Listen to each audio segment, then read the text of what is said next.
Admiral Vortan felt victorious as his fleet entered the 7th human system. Still no resistance. Still no confrontation. The humans were clearly running scared. He had been right all along.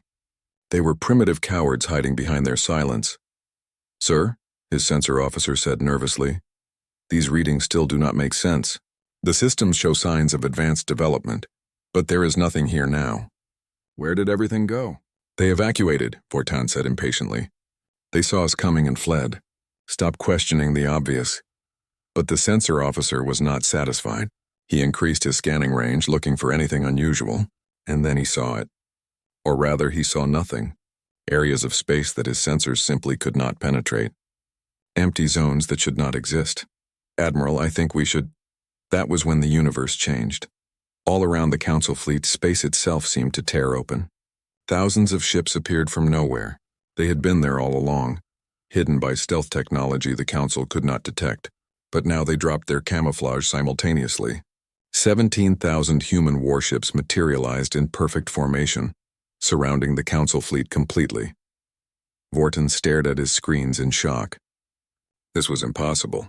5,000 Council ships were surrounded by more than 3 times their number, and these were not primitive vessels. The human ships were sleek and advanced, their hulls made from materials his sensors could not identify. Their weapons were charged but not firing. They simply waited. "Defense platforms," his tactical officer shouted. Thousands of them. "They are powering up!" More human structures appeared. Massive defensive stations that had been hiding in stealth mode. They formed a sphere around the entire area. Weapons aimed inward. The Council fleet was trapped. Completely and utterly trapped. Then a voice spoke. It broadcast on every frequency, in every Council language simultaneously. The voice was calm, controlled, and absolutely certain. "This is Admiral Dewan of Earth's Deep Space Fleet. You demanded we speak. Now you will listen. You have violated our territory. You have threatened our people. You have claimed to come in peace while bringing an invasion force. Your arrogance ends here," Vortan found his voice. "You are surrounded by only a few thousand ships. We have 5,000 warships of the great powers. Stand down immediately or face destruction." There was a pause. Then Admiral Dewan spoke again, and Vortan could hear the amusement in his voice. "You still do not understand.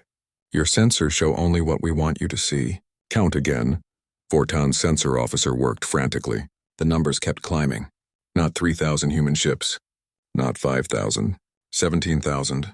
The humans had more than 3 times the Council's numbers, and every ship was technologically superior. "Impossible," Vortan whispered. "This is impossible. Leave our space immediately," Dewan said, "or discover why we chose silence." "This is your only warning." Vortan felt panic rising, but pushed it down. He was a great power admiral. He commanded the mightiest fleet ever assembled. He would not surrender to primitives no matter how many ships they had. "All ships," he ordered, "open fire. Show these humans the power of the Council." 5,000 Council ships opened fire at once. Particle beams, missiles, energy weapons, everything in their arsenal. The space between the fleets lit up with weapons fire. Surely nothing could survive this barrage. Surely the human ships would be destroyed. But the human ships did not explode. They did not even shake. The Council weapons hit invisible barriers and simply dissipated. Shields that operated on principles the Council had never discovered absorbed every attack. The human vessels remained perfectly intact, not even slightly damaged. "Shields holding at 98%, reported the tactical officer on Dewan's flagship. "Their weapons cannot penetrate our defenses." "Do not return fire yet," Dewan ordered. "Let them empty their magazines. Let them understand the difference between us." For 10 minutes, the Council fleet fired everything they had. Thousands of weapons. Millions of shots. Nothing worked. The human ships sat there untouched, waiting patiently. Finally, the Council ships began to slow their fire. Weapons overheated. Ammunition ran low. Confusion spread through the fleet. How was this possible? Their weapons could destroy planets. They should be able to destroy mere ships. "Now," Admiral Dewan said quietly, "show them." The human ships fired, but not with conventional weapons. Instead, they used technology based on quantum mechanics. Weapons that operated at the subatomic level. Beams of energy that passed through normal shields as if they did not exist. Each shot was precisely calibrated, carefully aimed, deliberately restrained. Council ships began shutting down. Weapons systems failed. Engine power cut out. Life support remained active, but everything else stopped working. Ship after ship went dark, drifting helplessly in space.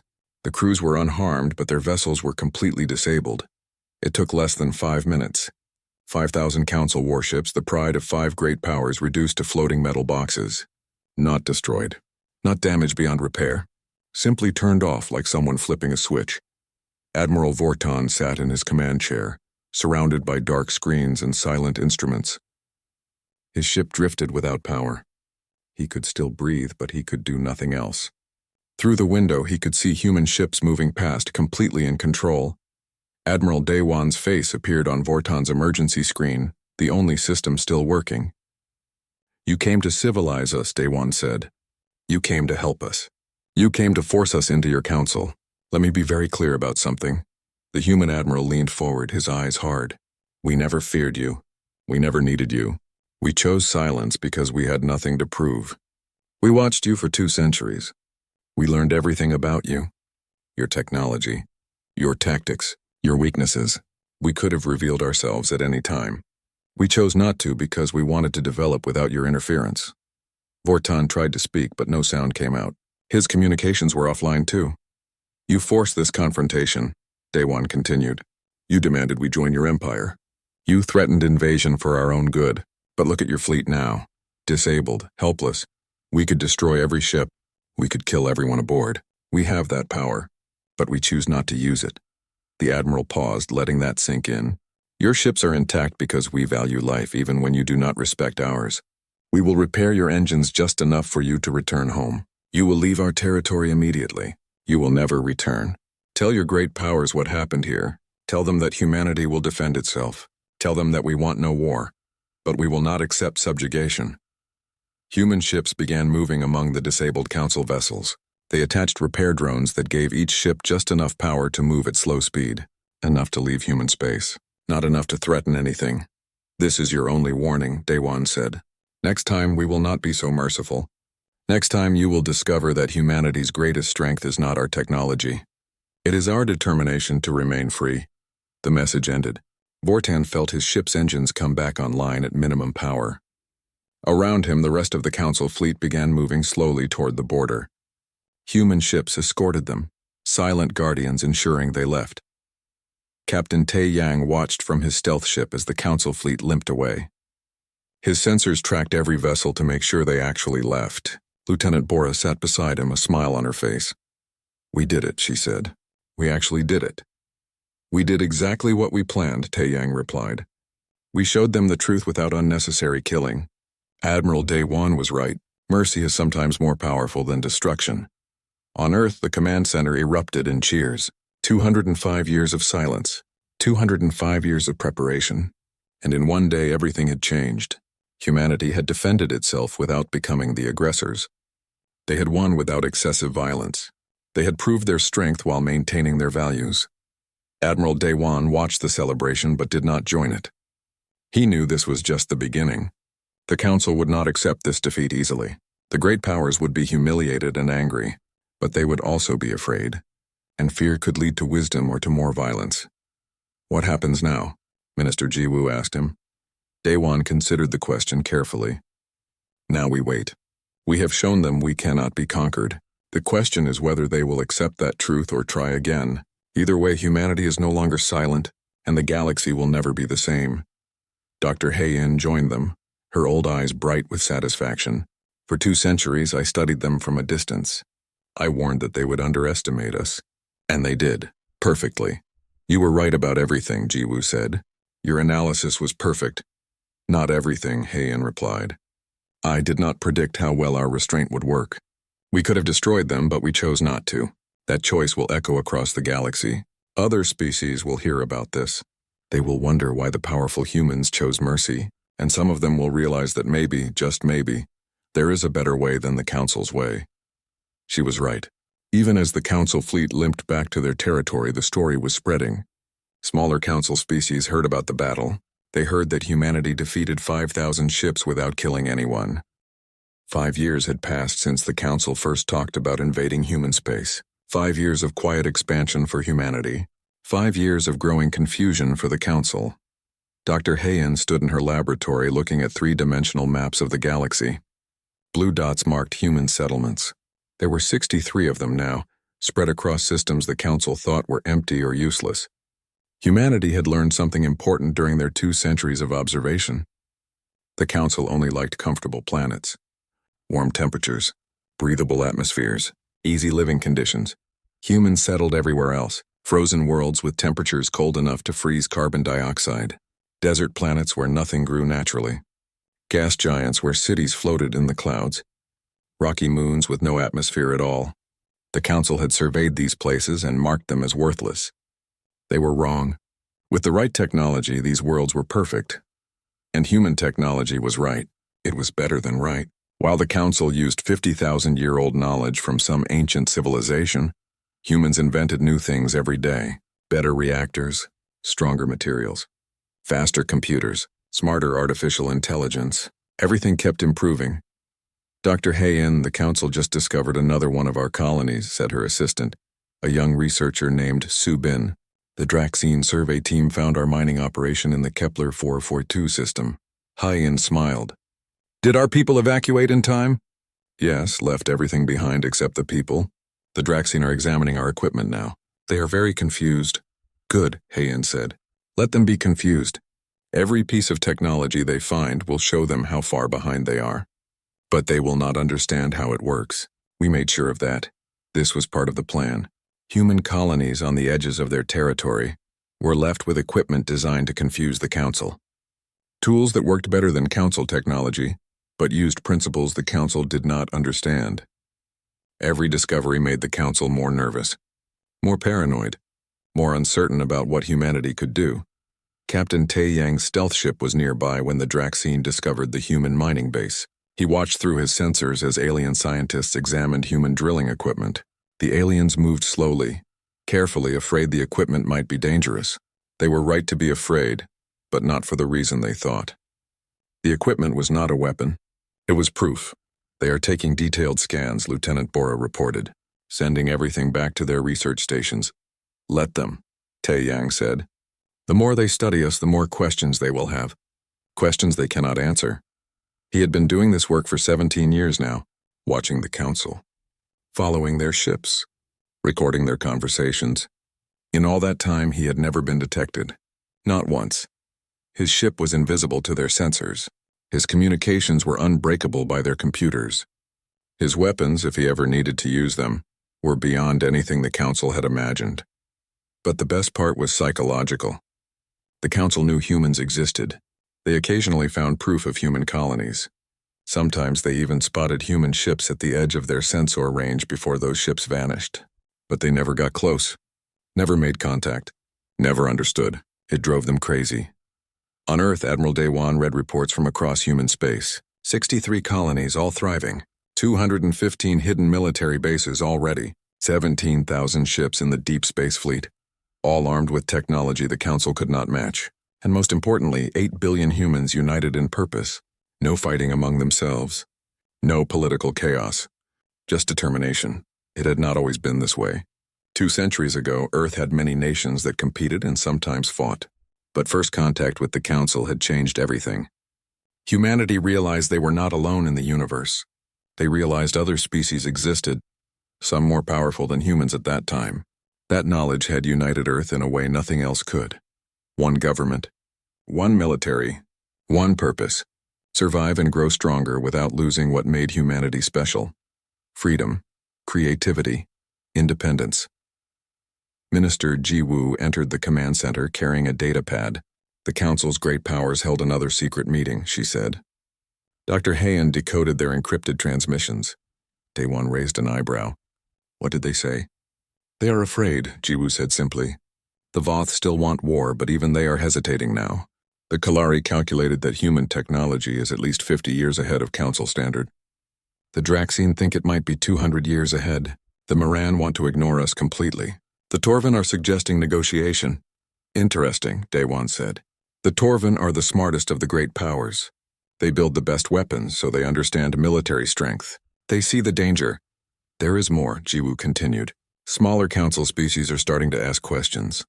Why do humans operate independently while we must follow council rules? How did humans advance so fast while we use ancient technology? Why do the great powers have all the power? Daewon allowed himself a smile. The council is fracturing. Just by existing outside their system, we show other species that there is another way. Dr. Heian arrived with more information. At 78 years old, she moved more slowly than before, but her mind was as sharp as ever. I have been analyzing council social structures, she said. The great powers maintain control through fear and dependency. Smaller species are not allowed to develop their own advanced technology. They must buy everything from the great powers. It keeps them weak and obedient. But we broke that pattern, Jiwoo said. We developed independently. We advanced on our own, and now we are stronger than they are. Exactly, Heian agreed. The great powers cannot allow this to continue. It threatens their entire system. If other species learn that they can advance without council permission, the whole empire will collapse. Then they will come for us soon, Daewon said. It was not a question. Yes, Heian confirmed. Within a year, probably sooner. They will frame it as helping us, civilizing us, bringing us into galactic society. But really, they just want to control us before we become too powerful to control. Daewon turned to the star map. Blue and red, human and council. David and Goliath. Except this David had a very advanced sling and Goliath did not know it yet. We are ready, he said quietly. Whatever they bring, we are ready. Captain Taeyang watched from his stealth ship as council forces began to gather. Small fleets at first, just routine patrols. But the pattern was clear. They were preparing for something. He sent detailed reports back to Earth every day. Ship numbers, weapon types, fleet positions, everything. Sir, one of the council ships just sent a transmission, Lieutenant Bora said. It is addressed to any human vessels in the area. Taeyang nodded. Play it. The message was in English, translated by council computers. The voice was artificial, emotionless. This is the Galactic Council speaking to the human species. We have observed your expansion into systems near council space. We understand you are new to galactic civilization. We wish to help you. We wish to guide you. Please respond to this message. Let us begin a dialogue. Let us be friends. Taeyang said nothing. His crew said nothing. The silent observer remained silent, as it had for 17 years. As all human ships had for 205 years, the council ship waited for an answer. Minutes passed, then hours. Finally, it gave up and moved on. But Taeyang knew this was not the end. It was a test. The council was checking to see if humanity would finally respond. When they did not, it would confirm the council's belief that humans were either too afraid or too primitive to answer. Both assumptions were wrong. Dangerously wrong. In her laboratory, Dr. Heian studied the message carefully. Every word had been chosen for a reason. We wish to help you. Translation. You need our help because you are inferior. We wish to guide you. Translation. We will tell you what to do. Let us be friends. Translation. Submit to our authority. She had been reading council messages for 80 years. She knew how they thought, how they operated, how they disguised dominance as friendship. It made her angry sometimes, but mostly it made her determined. Humanity would never bow to this kind of manipulation. The council is moving faster than we expected, she told Admiral Daewon during their daily meeting. I think they will issue an ultimatum within months, not years. Then we need to be ready within weeks, Daewon replied. Minister Jiwoo, prepare the response protocols. When they finally force our hand, I want our answer to be perfect. Clear, strong, final. Jiwoo nodded. For 205 years, her office had maintained silence. Soon, very soon, that silence would end. And when it did, the galaxy would never be the same. The warning came 3 months later, exactly as Dr. Heian had predicted. Every human colony, every human ship, every human settlement received the same message at the same time. The Galactic Council had finally lost patience. Admiral Daewon stood in Earth's command center, watching as the message played on screens around the room. The speaker was Admiral Vortan of the Draxine Federation, representing all 5 great powers. His species looked like giant insects, but his voice was smooth and confident. People of Earth, Vortan began, the Galactic Council has been patient with you for over 200 years. We have offered friendship. We have offered knowledge. We have offered a place among the civilized species of the galaxy. You have ignored every offer. This cannot continue. The Admiral's image shifted to show a massive fleet. Thousands of ships filled the screen, warships of every size and type. The combined military might of the 5 great powers, all gathered in one place.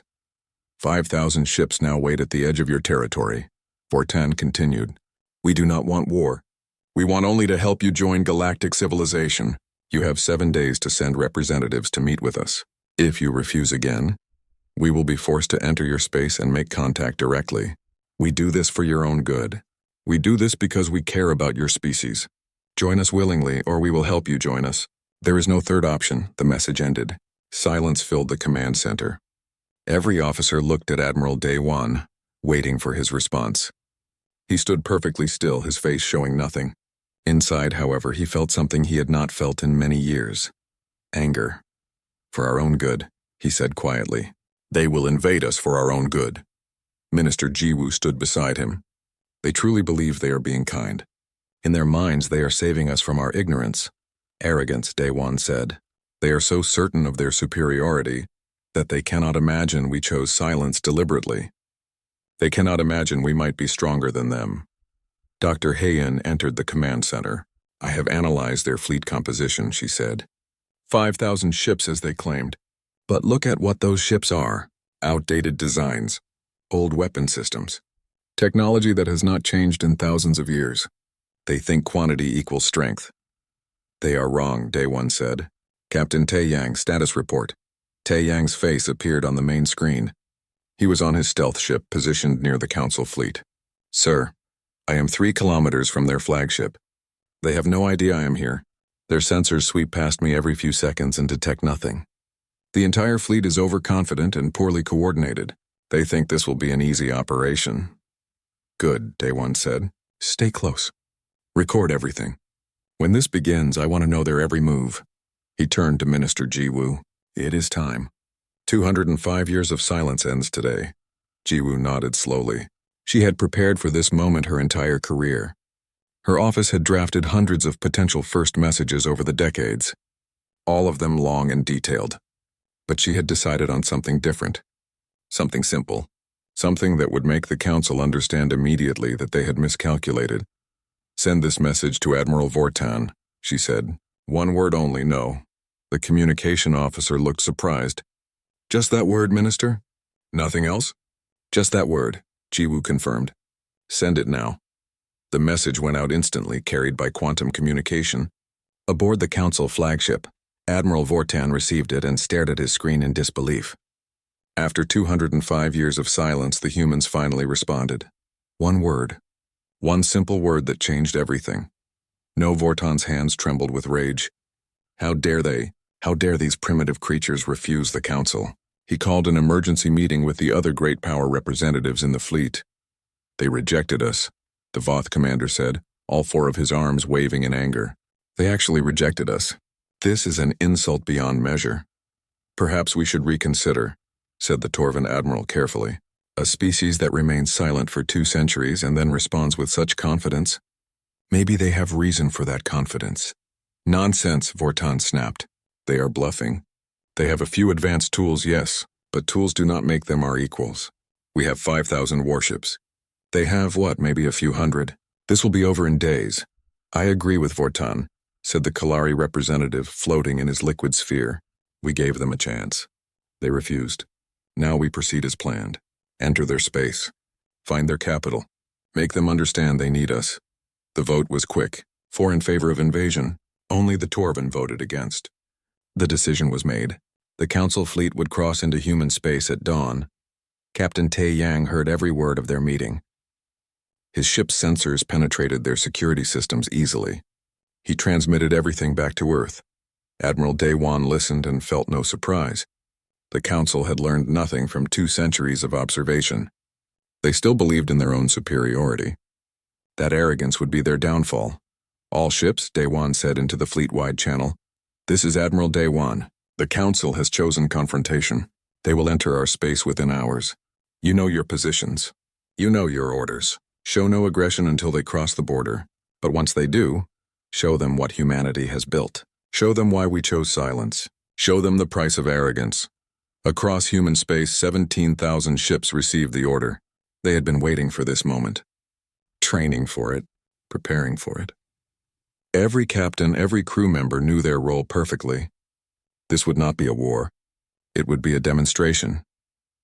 The Council fleet moved forward at dawn, 5,000 ships crossing into human territory like a massive wave. Admiral Vortan stood on his bridge, confident and proud. He expected human colonies to evacuate in panic. He expected defense platforms to surrender. He expected a quick and easy victory. What he found instead was emptiness. The first human system they entered was completely dark. No ships, no stations, no signals. Everything had simply vanished.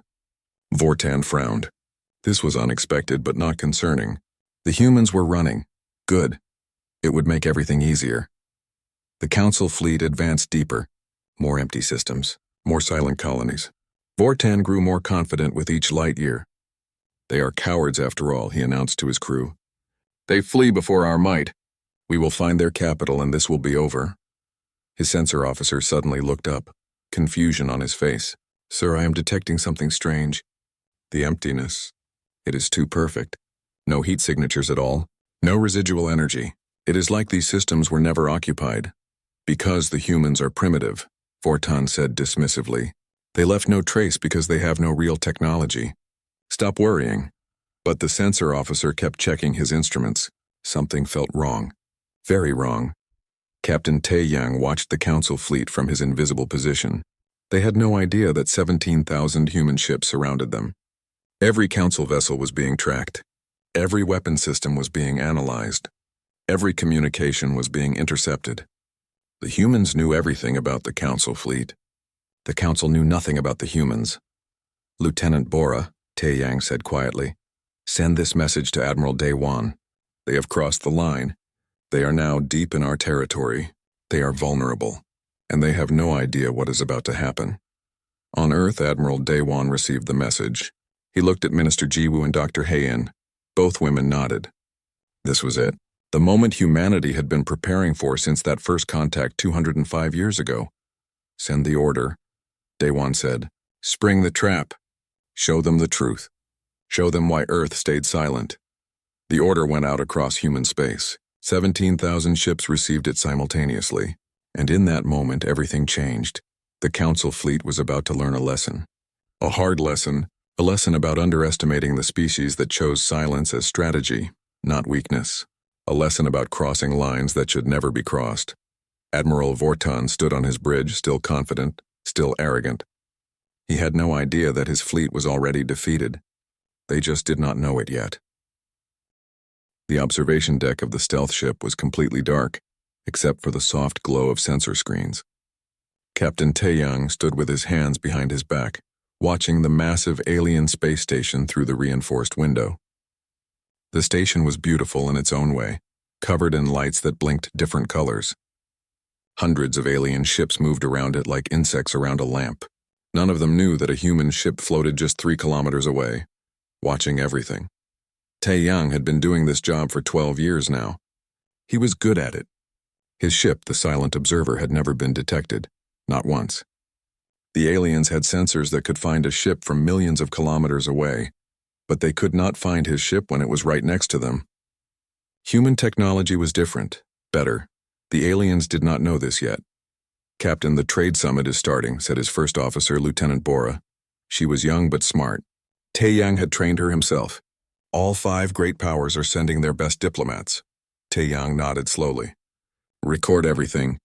Every word, every gesture. Admiral Daewon wants to know what they are planning. The aliens called themselves the Galactic Council. They said they represented almost 3,000 different species. They claimed they brought peace and civilization to the galaxy. Tae-yang knew better. He had watched them for years. The council was not about peace. It was about control. 5 old species ran everything. They made all the rules.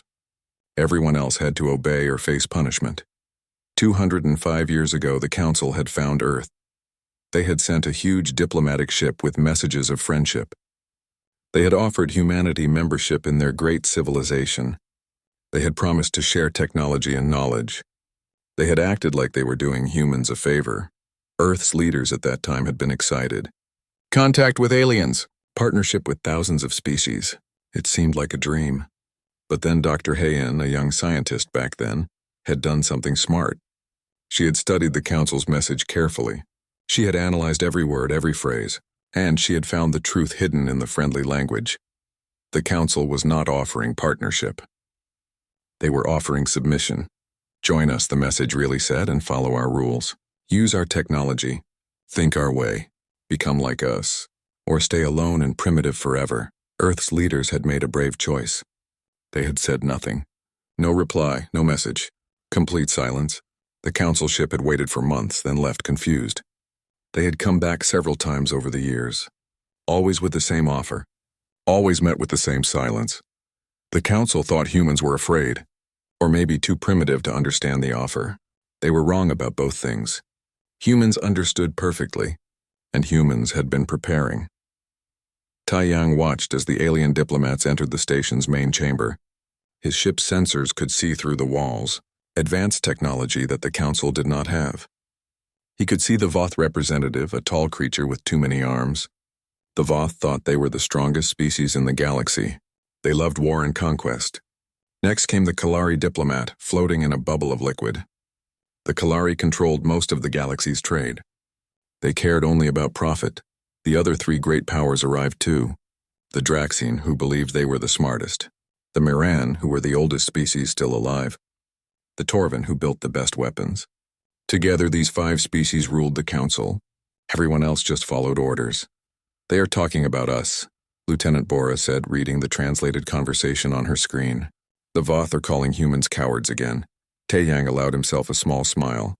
Let them think that. Let them believe humans were weak and scared. It made everything easier. The Kalari think we are too stupid to use faster-than-light travel properly, Bora continued.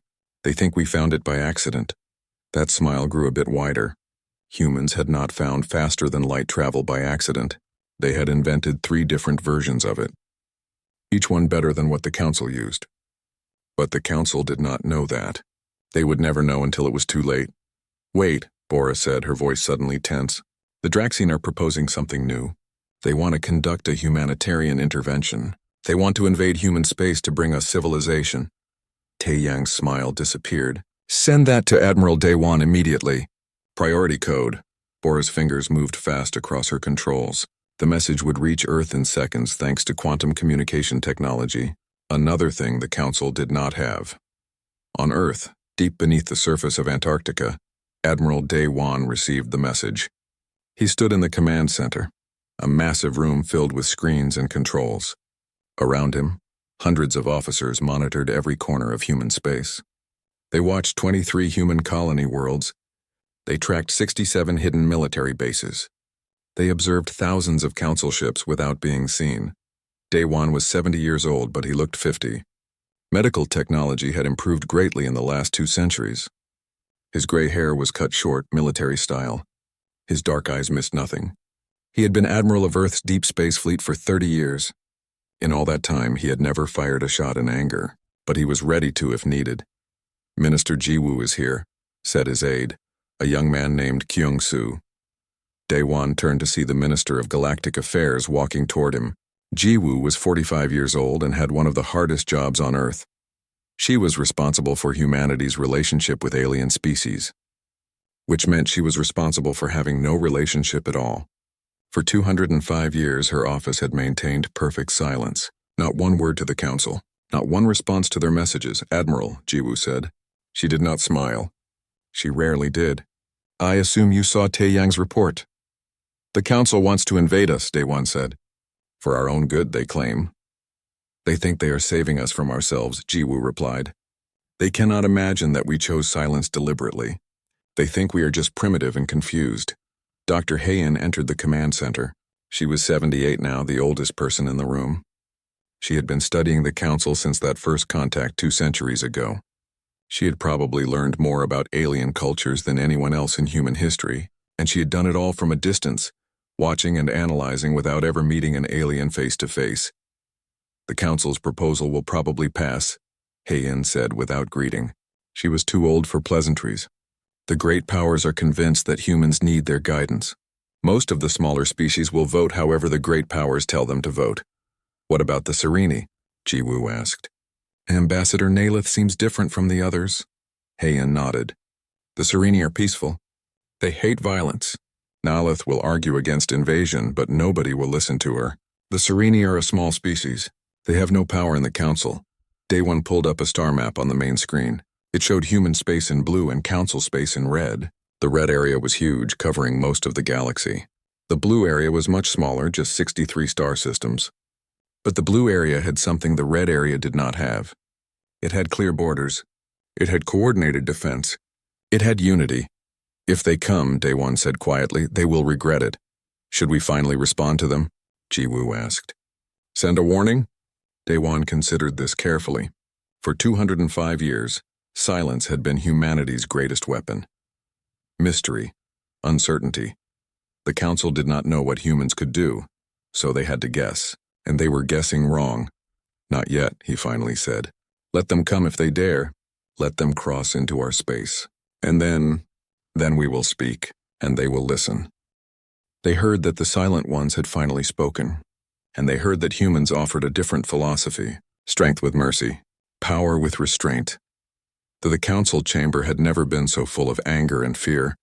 Representatives from all 5 great powers stood in the center, surrounded by thousands of delegates from smaller species. The chamber was designed to show unity and peace. Today it showed only chaos. Admiral Vorton stood before them all, still shaking from his defeat. His ships had returned to council space 3 days ago. Every vessel was damaged but repairable. Every crew member was alive and unharmed. That should have been good news. Instead, it made everything worse. Explain yourself, demanded the Voth High Commander, his forearms crossed in disgust. You took 5,000 ships, the finest fleet ever assembled, and you returned defeated without destroying a single human vessel. How is this possible? Vortan swallowed hard. Their technology exceeds ours in every category. Their shields are impenetrable. Their weapons bypass our defenses. Their numbers are greater than we estimated, and they showed restraint we did not expect. They could have killed us all. They chose not to. Restraint is weakness, the Voth commander snapped. We should launch another attack immediately. Show them the true power of the council. With what ships? Asked the Kalari representative coldly. Our fleet is damaged. Our reputation is destroyed. Every species in the galaxy now knows that humans defeated us without trying. If we attack again and lose again, the council will collapse completely. Ambassador Nalith of the Serini stepped forward. She had warned them this would happen. Nobody had listened. Now maybe they would. The humans did something remarkable, she said quietly. They won without unnecessary killing. They demonstrated power but chose mercy. This is not weakness. This is wisdom we should learn from. Wisdom? The Voth commander laughed bitterly. They humiliated us. They made us look like fools. This cannot stand. We made ourselves look like fools, Nalith replied. We assumed they were primitive because they were silent. We assumed they were weak because they avoided us. Every assumption was wrong. We brought this on ourselves. The Draxian representative spoke up. We need to understand how they advanced so quickly. In 200 years, they went from just discovering faster-than-light travel to surpassing technologies we have used for millennia. This should be impossible. Unless, said the Torvan representative slowly, our technology is not as advanced as we believe. Perhaps we have been stagnant for too long. We rely on ancient knowledge while humans innovate constantly. They are not better than us. They simply never stopped improving. Silence fell over the chamber. This was a truth nobody wanted to admit. For 50,000 years, the Council had used technology from an ancient civilization that came before them. They had improved it slightly over time, but mostly they just maintained what already existed. Innovation was slow. Change was discouraged. Tradition ruled everything. Humans had no such limitations. They invented freely. They experimented constantly. They failed often but learned from every failure. In just 2 centuries, they had surpassed civilizations that were millions of years old. A small delegate from one of the minor species raised a tentacle nervously. May I speak? The great powers turned to look. Minor species rarely spoke in the chamber. They were expected to vote as instructed and stay quiet otherwise. Speak, the Moran representative said, sounding bored. I am Delegate Kree of the Vashti people, the small alien said. We have been council members for 12,000 years. In all that time, we have followed every rule. We have obeyed every command. We have bought all our technology from the great powers because we are not allowed to develop our own. And where has it gotten us? Nowhere, the Voth commander growled. You are protected by the council. You are part of galactic civilization. You should be grateful. Protected? Kree asked. Or controlled? The humans are not part of the council, yet they are safer than we are. They are stronger than we are. They advanced faster than we ever could. Because they were free to try. Murmurs spread through the chamber. Other minor species were nodding. This was dangerous talk, but nobody could argue with the facts. Humanity had achieved in 2 centuries what the council had not achieved in 50,000 years. This discussion is over, the Kalari representative declared. We will not allow lesser species to question the council's methods. Return to your seats, but Delegate Kree did not move. I am returning to my seat, he said. But not in this chamber. The Vashti people are leaving the council. We wish to speak with humanity instead. We wish to learn from species who value freedom. Chaos erupted. A council member had never withdrawn before. It was unthinkable. The great powers shouted at Kree, threatened him, promised punishment, but the small delegate stood firm. You cannot leave, the Voth commander roared. We will sanction you. We will blockade your systems. We will— 16 other species are leaving with us, Kree interrupted. Ambassador Nalith stood beside him, along with representatives from 15 other minor species. Together, we have decided to seek partnership with humanity. Real partnership. Between equals. Not this empire you call a council. The great powers watched in horror as 17 species walked out of the chamber. 17 species who had been loyal members for thousands of years. All leaving because humanity had shown them a different way was possible.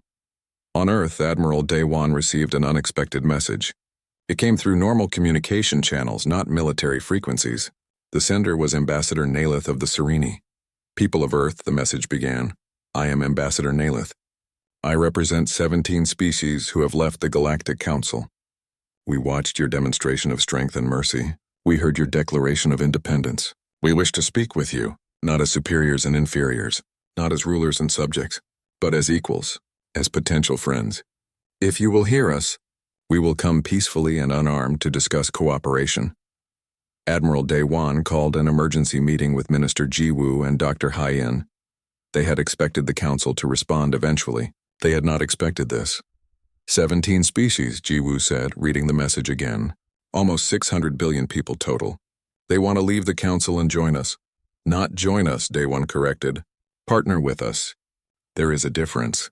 They do not want to replace council dominance with human dominance. They want true cooperation. Dr. Hyen studied the list of species. The Sereni are peaceful and wise. The Vashti are excellent engineers. The others have various strengths. Together they represent significant population and resources. But more importantly, they represent a philosophy that matches ours. Should we meet with them? Jiwoo asked. Daewon thought carefully.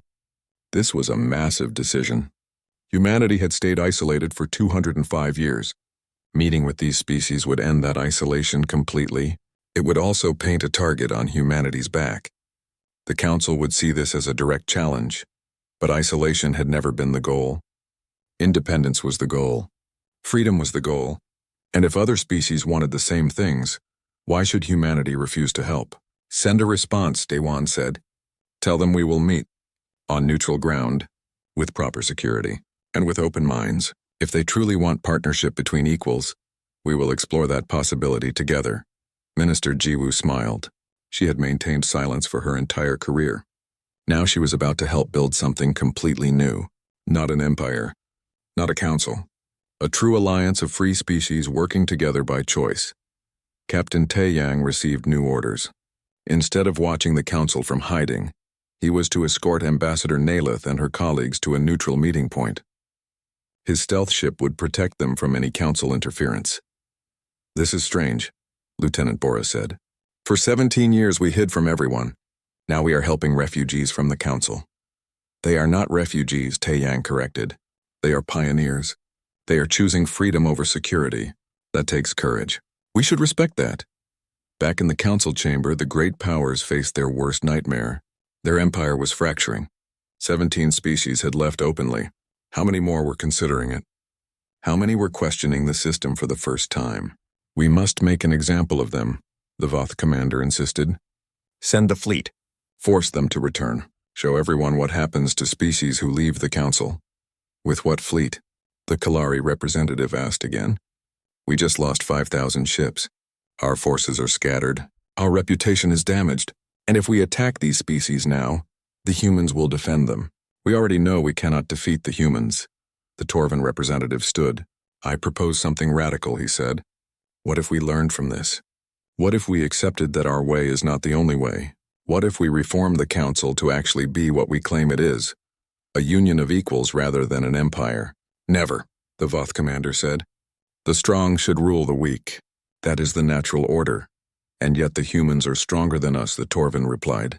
They could rule us if they wanted, but they chose not to. They chose restraint. Maybe strength is not about domination. Maybe it is about knowing when not to use power. The debate continued for hours. The great powers were divided. Some wanted war. Some wanted isolation. Some wanted reform. None of them could agree on anything. And while they argued,